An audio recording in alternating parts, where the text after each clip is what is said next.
Hey everybody, it's me, Vic. So I decided to tackle a couple of things while I'm on vacation. Let me show you. So this PC case is going to be the half 700 Berserker. And you see that right. There's an AIO already in there by Corsair.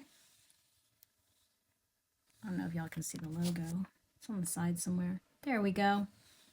And there's 16 fans in here. This is my very first PC build. The PC I'm currently using is a pre-built by Corsair. The lighting is going to be taken care of by icue, but all of the fans in the case are coolermaster. These are sickleflowfans.